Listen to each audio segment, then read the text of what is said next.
বন্ধুরা, তোমাদের প্রত্যেককে স্বাগত। এই সপ্তাহে যে কর্মক্ষেত্রটা প্রকাশিত হয়েছে তার লেটেস্ট সংখ্যাটায় যে বিষয়গুলো তুলে ধরা হয়েছে সেটা নিয়েই তোমাদের সঙ্গে আমি ডিসকাস করছি। দেখো কোন কোন খবরগুলোকে হেডলাইন করেছে কর্মক্ষেত্র এই সপ্তাহে।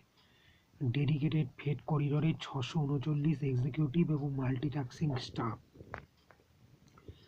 এই ধরনের একটা গুরুত্বপূর্ণ খবরকে কিন্তু তারা তুলে এনেছে ভেলের 400 ইঞ্জিনিয়ার ট্রেনি এবং সুপারভাইজার ট্রেনি, এই সংক্রান্ত একটা রিক্রুটমেন্টের খবর। ESI 287 assistant professor, term condition দেখে ডিটেলসে তোমরা সেই বুঝে অ্যাপ্লাই করবে। রাজস্থান রিফাইনারিতে জুনিয়র এক্সিকিউটিভ, এই ধরনের একটা রিক্রুটমেন্টের খবর কিন্তু কর্মক্ষেত্র প্রকাশ করেছে। মেজাগাঁও ডক শিপ বিল্ডার্সে 200 তরুণ তরুণীকে অ্যাপ্রেন্টিসশিপের মাধ্যমে কিন্তু একটা রিক্রুটমেন্টের সুযোগ দিতে চলেছে।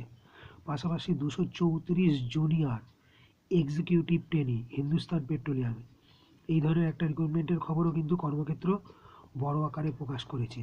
এবং কোল ইন্ডিয়ায় 434 ম্যানেজমেন্ট ট্রেনি, মূলত একাধিক